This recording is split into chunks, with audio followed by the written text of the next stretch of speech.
ఇంతటి ఒక అవకాశాన్ని కల్పించిన మన కన్నతండ్రి దేవునికి మన ప్రభు అయిన యేసుక్రీస్తు వారి పేరిట కృతజ్ఞతాస్తుతులు చెల్లించుకుంటూ క్రీస్తు ఔన్నత్యాన్ని ఎరిగి లోకవ్యాప్తంగా జరుపుకుంటున్న వేడుకను మనం ఏకీభవిస్తూ క్రీస్తు యొక్క పుట్టుకలో ఉన్న పరమార్థం ఏంటో తెలుసుకోవడానికి చేరి వచ్చిన ప్రియ సహోదరి సహోదరులందరికీ మన రక్షకుడైన యేసుక్రీస్తు వారి పేరిట నా హృదయంలో ఉన్నానండి.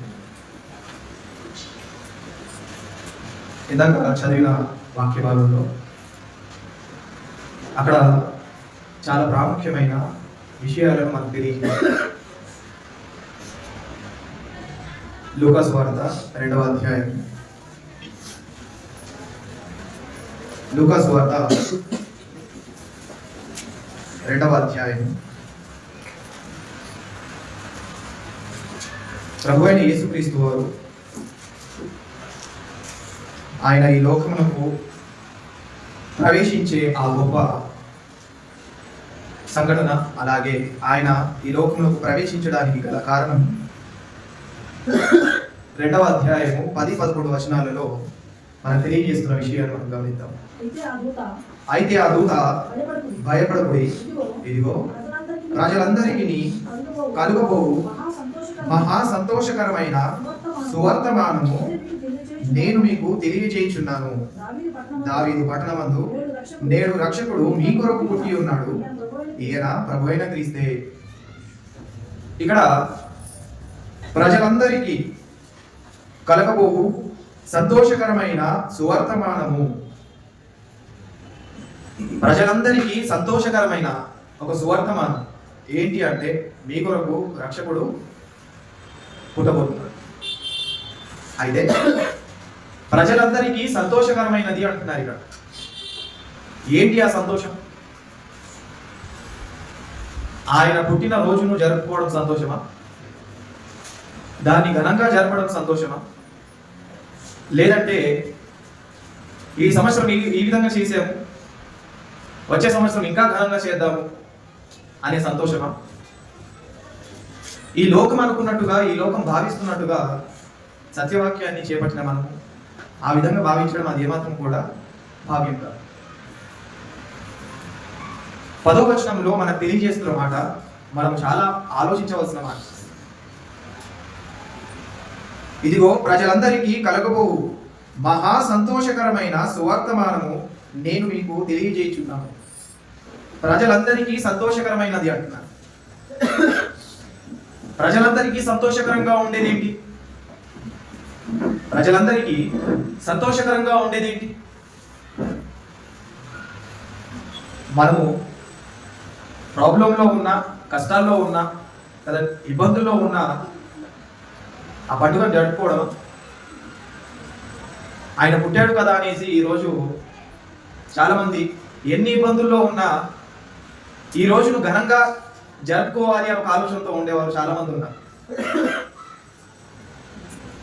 ఎన్ని సమస్యలున్నా వారు అది జరుపుకోవడానికి సిద్ధంగా ఉన్నారు. కానీ ఏదైతే సమస్యగా ఉందో దాన్ని తొలగించుకోకుండా ఈ రోజును ఎంత జరుపుకున్నా, ఎన్ని రోజులు జరుపుకున్నా ప్రయోజనమే ఉండదు. ఇక్కడ నేను చెప్పదలచిన విషయం ఏంటంటే, ఫిజికల్గా మనకి ఎన్ని బాధలైనా ఉండొచ్చు, ఎన్ని సమస్యలైనా ఉండొచ్చు, ఎన్ని ఇబ్బందులు అయినా మనం ఉండొచ్చు. కానీ స్పిరిచువల్గా మనము ఇబ్బందుల్లో ఉండి, స్పిరిచువల్గా మనము సమస్యల్లో ఉండి ఇలాంటి రోజులను మనం ఎన్నిసార్లు జరుపుకున్నా ప్రయోజనం లేదు అన్నది నా భావన. మనుషులందరూ ఆలోచించేది ఏంటి అంటే, ఇది సంతోషకరమైనది కాబట్టి సంతోషంగానే జరుపుకోవాలి. ఆయన పుట్టిన వేళ విశేషం అనేది సంతోషకరమైన వార్త కాబట్టి ఈ సంతోషకరమైన వార్తను సంతోషంగానే తెలియజేయాలి, అలాగే ఈ రోజును కూడా సంతోషంగానే జరుపుకోవాలి అనే ఒక ఆలోచనతో ఉంటారు. కానీ వాస్తవానికి ఎవరికి సంతోషం, ఎవరికి సంతోషకరమైన వార్తగా ఉంది? ఎలాంటి వారికి ఇది సంతోషకరమైన వార్తగా ఉంది? ఎవరు ఆ సంతోషంలో పాలు పొందగలరు? ఇది అర్థం కాక కేవలము సంతోషంగా ఉంది కాబట్టి, సంతోషకరమైన వార్త కాబట్టి ఇది సంతోషంగానే జరుపుకుందాము అనే ఆలోచనతో లోకులు ఎలాగైతే నడుచుకుంటున్నారో ఆయన రాజ్య నివాసులుగా ఉన్న మనం కూడా అలాగే ప్రవర్తిస్తే దేవుడు దీన్ని ఏమాత్రం కూడా అంగీకరించాడు. అందుకే ఏంటి ఆ సంతోషకరమైన వార్త, దేని కొరకు అది సంతోషకరమైన వార్తగా ఉంది, ఇది మనం తెలుసుకోవడానికి ప్రయత్నం చేద్దాం. కింది మాటల్లోనే 11వ వచనంలో ఆ మహానుభావుడి యొక్క రాకడ దేనికి ఉందో అన్నది చెబుతున్నారు. 11వ వచనం, దావీదు పట్టణమందు నేడు రక్షకుడు మీ కొరకు పుట్టి ఉన్నాడు. ఈయన ప్రభువైన క్రీస్తే. దావీదు పట్టణమందు నేడు మీ కొరకు ఒక రక్షకుడు పుట్టి ఉన్నాడు అంటే పుట్టిన ఆయన ఎవరో కాదు, సహజ సిద్ధంగా ఆయన జన్మించిన వాడు కాదు, సహజ సిద్ధంగానే ఆయన ఈ లోకమందు ప్రవేశించిన వాడు కాదు. ప్రతి ఒక్కరికి కారణం అనేది ఉంది, జన్మించిన ప్రతి ఒక్కరికి కూడా వారి యొక్క జన్మకు కారణం అంటూ ఉంది. కానీ ఈయన జన్మించడానికి దానికంటే పెద్ద కారణం ఉంది. ఏంటి అంటే రక్షణను కలగజేయడం. ఆయన ఈ లోకమందు ప్రవేశించడానికి గల కారణమే పాపులను రక్షించడానికి.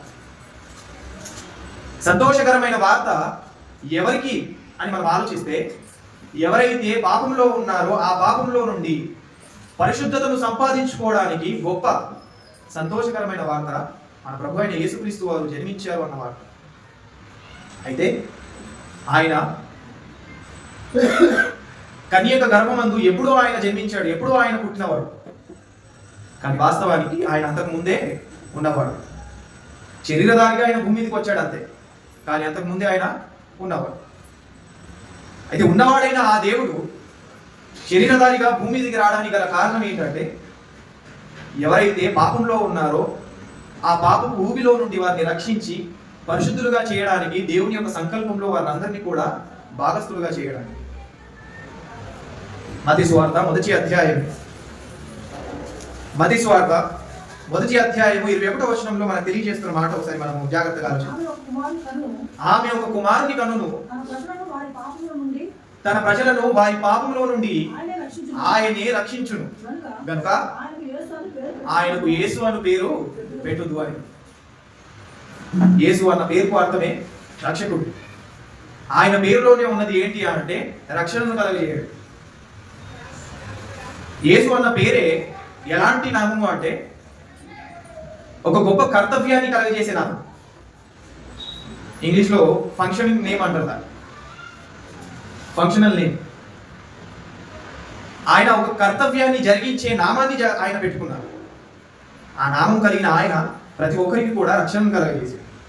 అంటే యేసుక్రీస్తు వారు ఈ లోకమునకు ప్రవేశించిన ఆ సందర్భంలోనే దూత తెలియజేస్తున్న విషయం ఏంటంటే, ఇదిగో ఇది ప్రజలందరికీ మహా సంతోషకరమైన సువర్తమానం. దేని విషయంలో అంటే ఆయన పాపులను రక్షించడానికి వచ్చాడు. ఇది కామన్ మనందరికీ తెలిసింది.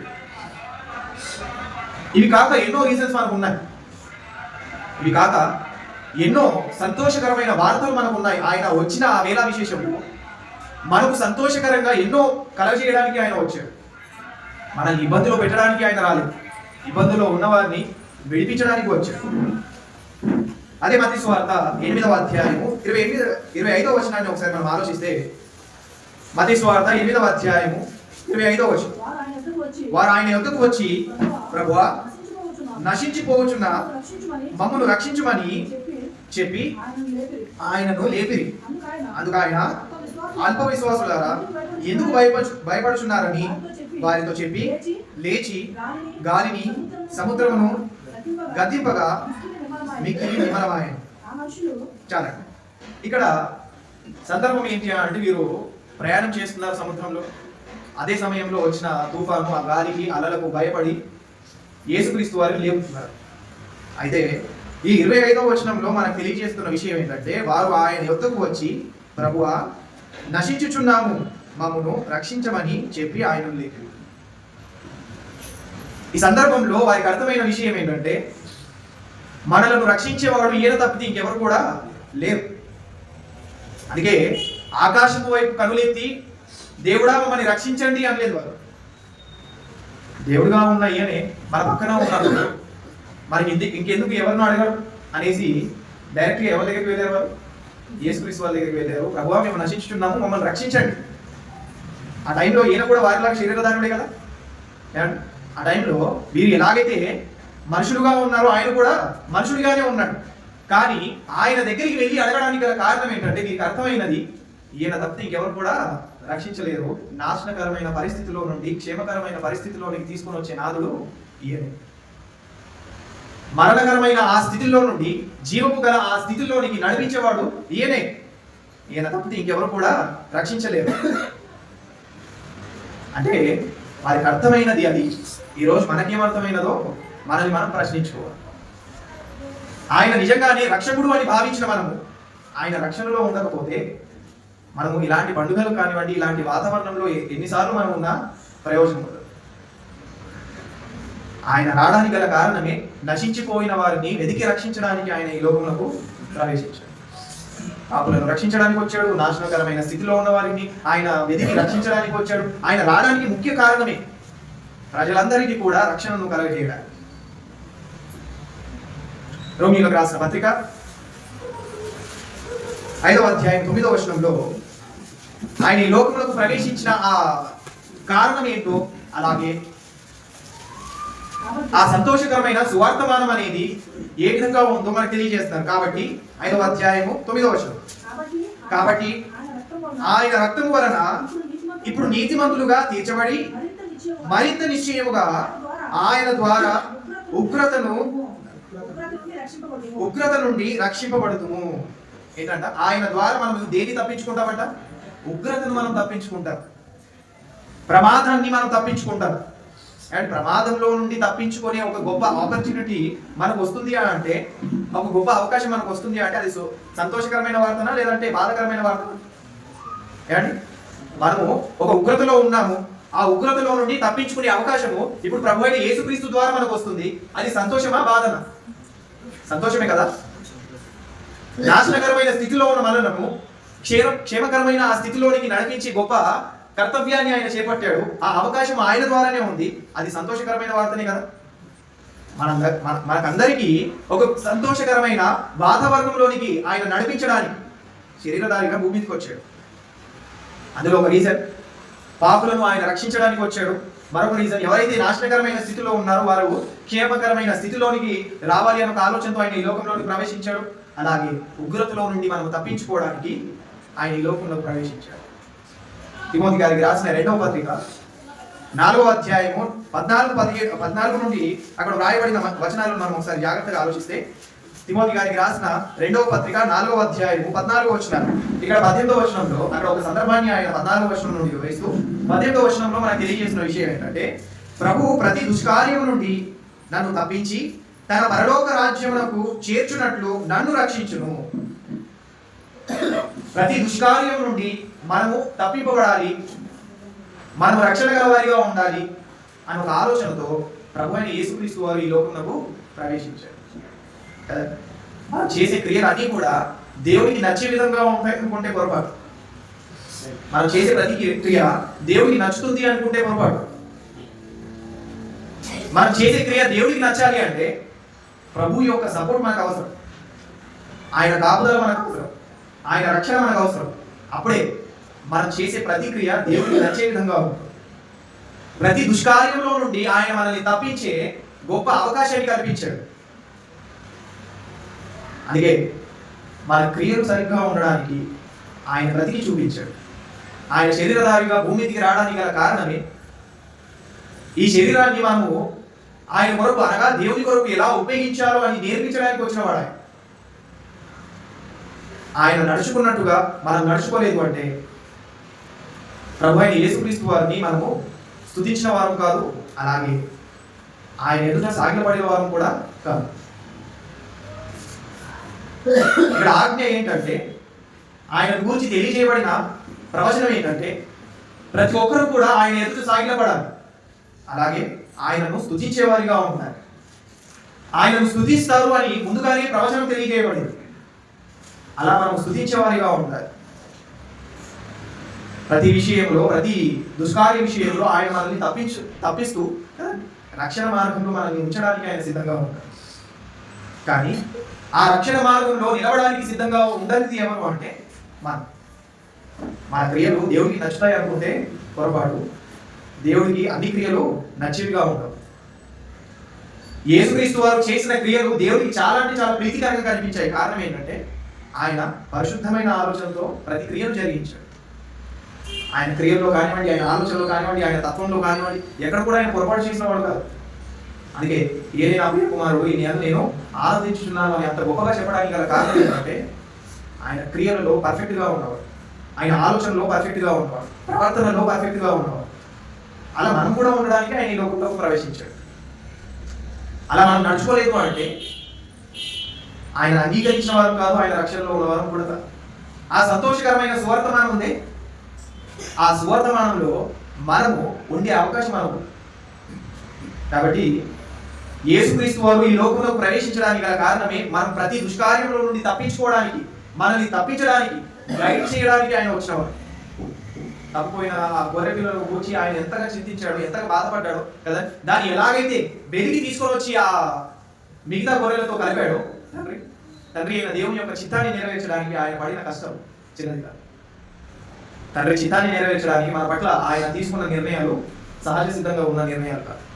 అందుకే ఆయన ఈ లోకంలో ప్రవేశించడానికి గల రీజన్ మరొకటి ఏంటి అంటే మనము దుష్కార్యంలో నుండి, అనగా లోక సంబంధమైన భక్తిహీనంగా ఉన్న ఈ లోక సంబంధమైన ఆలోచనలో నుండి మనం బయటపడి ఆయన రక్షణలో ఉంటాయి.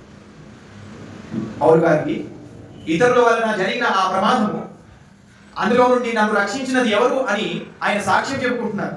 తన గురించి తాను తెలియజేసుకుంటున్న విషయం ఏంటంటే, ఇదిగో ప్రభు అయిన యేసుక్రీస్తు ద్వారా నేను అందులో నుండి బయటపడ్డాను. ఆయన నన్ను రక్షించినందుకే నేను ఈ విధంగా ఉన్నాను. 18వ వచనం మరొకసారి చదువుతాం.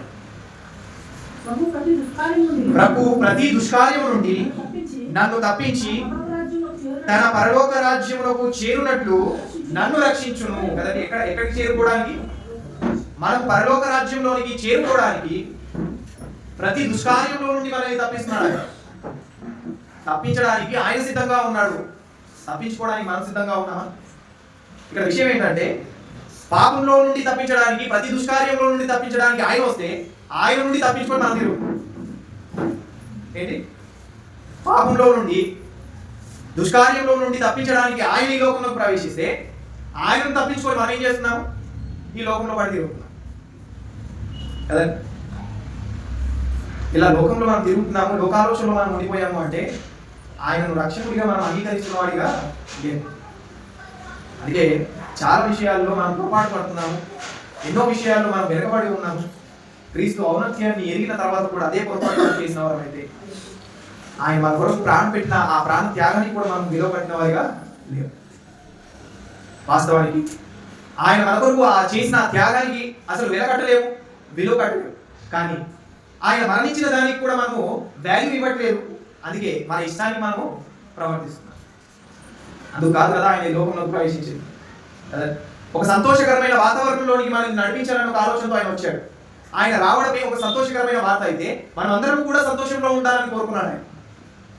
ఆ సంతోషాన్ని మనం మర్చిపోయి, ఆ సంతోషాన్ని మనము కోరుకోకుండా, అందులో మనం ఉండకుండా నాశనకరమైన ఈ పరిస్థితిలో, నాశనకరమైన ఈ పాపపు ఊపిలో మనం ఇరుక్కుపోవడం అనేది ఆయనకు నచ్చినది కాదు. అంటే ఆయన ఈ లోకంలో ప్రవేశించడానికి గల కారణమే మనందరికీ సంతోషకరమైన వార్త ఏంటంటే, ప్రతి దుష్కార్యంలో నుండి ఆయన తప్పించడానికి వచ్చాడు. ఇదిగాక యోహాను సువార్త 12వ అధ్యాయము 47వ వచనంలో మనకున్న సంతోషకరమైన ఒక వార్తను మనకు తెలియజేస్తున్నారు. యోహాను సువార్త 12వ అధ్యాయము 47వ వచనం. ఎవడైనను నా మాటలు విని వాటిని గైకొని ఉండగలరా నేను అతనికి తీర్పు తీర్చను. నేను లోకమునకు తీర్పు తీర్చుటకు రాలేదు కానీ లోకమును రక్షించుటకే వచ్చింది. భవిష్యత్తు కాలంలో ఎవరైతే నా మాట వినరో వారికి నేను తీర్పు తీర్చాడు. ఏమని తీర్పు తీర్చాడు ఆయన? ఏమని తీర్పు తీర్చాడు? ఇతడు నీతిమంతుడు అని తీర్పు తీర్చాడు ఆయన, ఎవరైతే ఆయన మాట వినరు. వాస్తవానికి చెప్పాలంటే ఇక్కడ 1 వర్షన్ మాత్రమే చెప్పారు ఆయన. ప్రభువైన యేసుక్రీస్తు వారు 1 వర్షన్ మాత్రమే చెప్పారు. 2వ వర్షన్ ఆయన కూడా తెలియజేసినది ఏంటి అంటే, తీర్పు అనేది నీతిమంతులకు ఉంటుంది, అలాగే పాపులకు ఉంటుంది. ఎవరైతే మంచి పనులు చేశారో వారు నీతిమంతులుగా తీర్చబడతారు, ఎవరైతే పాపం చేశారో వారు పాపులు అని తీర్చబడతారు. తీర్పు అనేది ఇద్దరికీ ఉంటుంది. అయితే ఇక్కడ ఎవరిని నేను తీర్పు తీర్చను అంటున్నారు అంటే, ఎవరైతే పాపులుగా ఉన్నారో వారిని నేను నీతిమంతులుగా తీర్పు తీర్చాను. పాపులుగా ఉన్నవారిని నేను ప్రెసెంట్ రక్షించడానికి వచ్చాను. నా ఈ మొదటి రాకడ అనేది ప్రెసెంట్ ఉన్నది ఏ విధంగా అంటే కేవలము పాపులుగా ఉన్న వారిని రక్షించడానికి, తీర్పు తీర్చి నేను మీరు ఇలా చేస్తున్నారు అలా చేస్తున్నారని నేను అజమాయిషి చేయడానికి రాలేదు. అధికారపూర్వకంగా మిమ్మల్ని అందరినీ కూడా రక్షించడానికే వచ్చాను. కానీ శాశ్వతమైన తీర్పు అనేది ఒకటి ఉంది. ఆ శాశ్వతమైన తీర్పులో ఎవరైతే పాపం చేశారో వారిని నరకానికి వెళ్ళే తీర్పు నేను కలగజేస్తాను. అంటే మనందరము కూడా ఒకరోజు ఎవరి న్యాయాధిపీఠం ఎదుట నిలబడాలి అంటే క్రీస్తు న్యాయాధిపీఠం ఎదుటనే నిలబడాలి. ఆయన ఎదుటే నమస్కరించాలి. ఆయన ఎదుటే మనం సాగిలపడాలి. ఇది ఆయన ఈ లోకములకు ప్రవేశించక ముందే చేసిన వాగ్దానం. ఆయన ఈ లోకములకు ప్రవేశించక ముందే చేసిన ప్రవచనం. ఆదికాండము 49వ అధ్యాయం 8వ వచనం నుండి అక్కడ సందర్భము యాకోబు గారు 12 మంది కుమారులకు ఇస్తున్న ఆశీర్వాదం, అనగా 12 గోత్రాలకు ఇస్తున్న ఆశీర్వాదాన్ని గురించి తెలియజేస్తున్నారు. అయితే యూదాకు ఇస్తున్న ఆ ఆశీర్వాదము ఏ విధంగా ఉందో అక్కడ మనకు తెలుస్తుంది. 49వ అధ్యాయం ఆదికాండము 8వ వచనం, యూదా నీ సహోదరులు నిన్ను చూచి నిన్ను స్తుతించెదరు, నీ చెయ్యి నీ శత్రువుల మెడ మీద ఉండును, నీ తండ్రి కుమారులు నీ ఎదుట సాగిలపడుదురు. సరే, ఇక్కడ మొదటి మాటలో ఏమంటున్నారు? యూదా నీ సహోదరులు నిన్ను స్తుతించెదరు. ఇప్పుడు ఏ యూదాని గురించి అయితే మాట్లాడుతున్నాడో ఆ యూదాని ఎప్పుడైనా తన సహోదరులు స్తుతించారు? ఏ యూదాని గురించి అయితే మాట్లాడుతున్నారో, యూదా అన్న పేరు మెన్షన్ చేశారు కదా, యాకోబు కుమారుడైన యూదా ఉన్నారే, ఆ యూదాను తన సహోదరులు ఎప్పుడైనా స్తుతించారా? లేదు. కింది మాటలు ఇంకేమంటున్నారు? నీ చెయ్యి నీ శత్రువుల మెడ మీద ఉండును, నీ తండ్రి కుమారులు నీ ఎదుట సాగిలపడుదురు. మరి తన తండ్రి కుమారులు ఎప్పుడైనా యూదా ఎదుట సాగిలపడ్డారా? లేదు. అంటే ఎవరిని గురించి చెప్తున్న మాట ఇది? యూదా గోత్రం నుండి వస్తున్న కొదమ సింహం ఉందే, ఆ సింహాన్ని గురించి మాట్లాడుతున్నాడు. ఆయనే మన ప్రభు అయిన యేసుక్రీస్తు. ఆయన ఎదుట ప్రతి ఒక్కరు కూడా సాగిలపడాలి. ఆయన ప్రతి ఒక్కరు కూడా స్తుతించాలి. అలా స్తుతించి ఆ కీర్తి మహిమ ప్రభు అయిన యేసుక్రీస్తు వారు కలిగి ఉన్నవారు. ఆయన ఈ లోకంలో ప్రవేశించిన తర్వాత కాదు, అంతకు ముందు నుండి ఆయన ఆ ఘనతను కలిగినవాడు, అంతకు ముందే ఆ మహిమను కలిగినవాడు. ఆయనను స్తుతించాలి. ఆయన ఎదుట మనము సాగిలపడాలి. సాగిలపడము అనే ఆ ప్రాసెస్ ఉంది చూడండి, ఆ సంఘటన ఉంది చూడండి. అది దేని కొరకు సూచన అంటే ఆయన చెప్పినది నేను చేయాలి, ఆయన చెప్పిన ప్రకారమే నేను నడుచుకోవాలి, ఈయనే నాకు రాజు, ఈయన తప్పితే ఎవరు కూడా లేదు అని ఒక భావన కలిగిన వారు మాత్రమే ఏం చేస్తారు? ఆయన ఎదుట సాగిలపడతారు. షడ్రక్ మేషక్ అబేద్నెగో ఆ విగ్రహం ముందు వారు నమస్కరించకపోవడానికి, సాగిలపడకపోవడానికి గల కారణం ఏంటి? ఎందుకంటే మేము నమస్కరించాలన్నా సాగిలపడాలన్నా ఎవరి ముందు పడాలి? ఆయన ఎదుటే పడాలి. ఆ దేవుని ఎదుటనే మేము సాగిలపడాలి తప్పితే ఇంకెవరు కూడా ఎదుట కూడా మేము సాగిలపడడానికి వీలు లేదు. కానీ మనము దేవుడు కాని వాటి ఎదుట సాగిలపడుతున్నాము అంటే వాటిని మనం ఏమని భావిస్తున్నాము? దేవుడిగా భావిస్తున్నాం కదా. మనము దేవుడికి మనం సాగిలపడట్లేదు. మనం ఏవైతే ఇష్టంగా భావిస్తున్నామో వాటి ఎదుట మనం సాగిలపడుతున్నాము అంటే ప్రభు అయిన యేసుక్రీస్తు వారి ఎదుట సాగిలపడుతున్న వాళ్ళం కాదు. అందుకే ఎవరి ఎదుట మనం సాగిలపడుతున్నామో ఒకసారి మనల్ని మనం పరీక్షించుకోవాలి. ఎవరికి లోబడి ఉంటున్నామో మనల్ని మనం ఒకసారి జాగ్రత్తగా పరిశీలించుకోవాలి. ప్రభు అయిన యేసుక్రీస్తు వారు మనం రక్షణ కలిగజేయడానికి ఈ లోకమందు ప్రవేశించాడు. మన తీర్పును తప్పించుకోవడానికి ఆయన ఈ లోకమందు ప్రవేశించాడు. మరణకరమైన ఆ స్థితిలో నుండి జీవం గల ఆ స్థితిలోనికి నడిపించడానికి ఆయన ఈ లోకంలో ప్రవేశించాడు. పాపులుగా ఉన్న మనల్ని పరిశుద్ధులుగా చేయడానికి ఆయన ఈ లోకంలో ప్రవేశించాడు. ఇది ఒక లూకాసు వార్త 8వ అధ్యాయం 26వ వచనం నుండి తెలియజేస్తున్న విషయం. లూకాసు వార్త 8వ అధ్యాయం ఆయన ఈ లోకంలో ప్రవేశించడానికి గల కారణం మరొక సంతోషకరమైన వార్త ఏంటో తెలియజేస్తున్నారు. ఇక్కడ సందర్భం, దయ్యంలో పట్టిన ఆ వ్యక్తి ఎంతకాలం నుండో బాధపడుతున్నాడు, ఇబ్బందుల పరిస్థితుల్లో ఉన్నాడు. అయితే ఇక్కడ ఉన్న ఈ సందర్భం ఏదైతే ఉందో ఫిజికల్గా మనకు కనిపిస్తుంది, రైట్? ఫిజికల్గా మనకు కనిపిస్తుంది. ఒకసారి మనం స్పిరిచువల్గా ఆలోచిస్తే మనం అందరం కూడా దయ్యం పట్టిన వారిగానే ఉన్నాం. ఎందుకంటే ఈ లోకాధికారి మన మీద అధికారం చెలాయిస్తున్నారు. ఇప్పుడు అందులో నుండి స్వతంత్రం అవ్వాలంటే ఎవరు కావాలి? ఇప్పుడు అందులో నుండి స్వతంత్రులు కావాలంటే ఎవరు కావాలి? ఎవరు అది చేయగలరు? ప్రభు అయిన యేసుక్రీస్తు వారు మాత్రమే చేయగలరు. అంటే అపవిత్రమైన దురాత్మలను మన మీద ఆయన అధికారం చెలాయించకుండా మనల్ని అందులో నుండి విడిపించడానికి, అపవాది యొక్క అధికారంలో నుండి మనల్ని విడిపించడానికి ప్రభు అయిన యేసుక్రీస్తు వారి లోకంలో ప్రవేశించారు. ఈ సంఘటన ఏవైతే ఇప్పటివరకు మనం చూసామో అవన్నీ కూడా మనము ప్రాబ్లమేటిక్ గా ఉన్న సిచ్యువేషన్స్ కదా. మనము ప్రమాదకరమైన పరిస్థితిలో ఉన్నవారమే. ఇప్పుడు ఆ ప్రమాదకరమైన పరిస్థితిలో నుండి రక్షించడానికి, అందులో నుండి మనల్ని విడిపించడానికి ఎవరు వచ్చారు అంటే మన ప్రభు అయిన యేసుక్రీస్తు వారు వచ్చారు. ప్రభు అయిన యేసుక్రీస్తు వారు ఈ లోకమందు ప్రవేశించడం అనేది ఎవరికి మహా సంతోషకరమైన సువర్తమానంగా ఉంటుంది అంటే ఆ బాధలో నుండి, ఆ సమస్యలో నుండి, ఆ ఇబ్బందులో నుండి తప్పించుకోవాలనుకుంటారే అలాంటి వారికి అది సంతోషకరమైన వార్తగా ఉంటుంది. లోకంలో ఉన్న వారికి ఇది సంతోషకరమైన వార్తగా ఉంటుంది. ప్రభు అయిన యేసుక్రీస్తు వారి యొక్క రక్షణ వారికి ఎలా ఉంటుంది అంటే వెరితరంగా ఉంటుంది. కారణం ఏంటంటే వాళ్ళు లోకరీతిగా ఉన్నారు, లోకానికి ప్రేమించేవారిగా ఉన్నారు, లోక ప్రకారంగానే జీవించాలి, ఈ లోకానికి అధికారిగా ఉన్న అపవాది అధికారం కింద ఉండాలి అనుకున్నవారు. అది వారికి యేసుక్రీస్తు వారి యొక్క రక్షణ యొక్క ప్రాముఖ్యత వారికి అర్థం కాదు. ఆయన ఈ లోకమందు ఎందుకు ప్రవేశించాడో దాని యొక్క పరమాత్మ వారికి అర్థం కాదు. అందుకే వారికి సంతోషకరమైన వార్తగా అది అనిపించదు. ఇక్కడ నేను చెప్పదలసిన విషయం ఏంటంటే ఇప్పటి వరకు చూసిన ఈ వచనాలు ఏవైతే ఉన్నాయో అవన్నీ కూడా మన ప్రాబ్లంలో ఉన్న సిచ్యువేషన్స్. ఆ ప్రాబ్లంలో నుండి మనం బయటపడడం అనేది మనకు సంతోషకరమైన వార్త. ఆ సంతోషకరమైన ఆ సిచ్యువేషన్ లో ఉండడానికి, ఆ సంతోషకరమైన వార్త మనం అందజేయడానికి ప్రభు అయిన యేసుక్రీస్తు వారి లోకమునకు ప్రవేశించారు.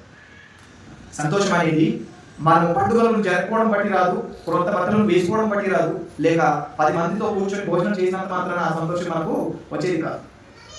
అసలు సిసలైన సంతోషం ఏంటి అంటే ప్రభు అయిన యేసుక్రీస్తు వారు మనకు కలగజేసి ఆ రక్షణను మనం మనస్ఫూర్తిగా స్వీకరించి ఆ రక్షణలో ఉండడమే మనకు సంతోషకరం. అప్పుడు పరలోకంలో ఏం జరుగుతుందో తెలుసా? ఒక పాపి రక్షింపబడితే పరలోకంలో ఏం జరుగుతుంది? తండ్రి అయిన దేవుడు ఎంతో సంతోషపడతాడు. అది కదా ఆయనకు కావాల్సింది. రక్షణలో లేకుండా మనం ఎన్ని జరుపుకుంటే ఏంటి? అండ్ ఇంకా 5 రోజులు అయితే న్యూ ఇయర్ వస్తుంది. అప్పుడు ఏం చేసాం మనం? కింద సంవత్సరం ఇలాగైతే ఉన్నాము, ఈ సంవత్సరం కూడా అలాగే ఉన్నాము, ఇక తర్వాత వచ్చే సంవత్సరం కూడా అలాగే ఉన్నామంటే అది చెట్లు వేరున ఉంచబడి నరకడమే ఆలస్యం. అదే కొట్టెలు సిద్ధంగా ఉంది, కొట్టేవాడు సిద్ధంగానే ఉన్నారు, కానీ నరకడమే ఆలస్యం. ఆయన ఒక్క ఏం చేశాడంటే ఇంకా ఏమాత్రం కూడా కనిపించడం. కాబట్టి ప్రభు అయిన యేసుక్రీస్తు వారి యొక్క రాకడ యొక్క పరమాత్మ ఏంటో ఎదిగిన మనము దాని విషయం నిర్లక్ష్యంగా ఉండక, రక్షణ నుండి మనం తొలగిపోక నిత్యం ఆ రక్షణలో ఉండి ప్రభు అయిన యేసుక్రీస్తు వారు వాగ్దానం చేసిన ప్రకారంగానే వాగ్దాన దేశం, వాగ్దానంలో అది పరలోక రాజ్యం. ఆ పరలోక రాజ్యంలోని ప్రవేశించడానికే మనలందరినీ కూడా ఆయన లోకంలోకి తీసుకొని వెళ్ళడానికి ఈ లోకంలో ప్రవేశించాడు. అలా ఆ మహాలోకమైన పరలోకంలోకి ప్రవేశించే మంచి నమ్మకమైన పిల్లలుగా, తండ్రి అయిన దేవుని చిత్తాన్ని నెరవేర్చే పిల్లలుగా మనమందరం ఉండడానికి సిద్ధపడతాం.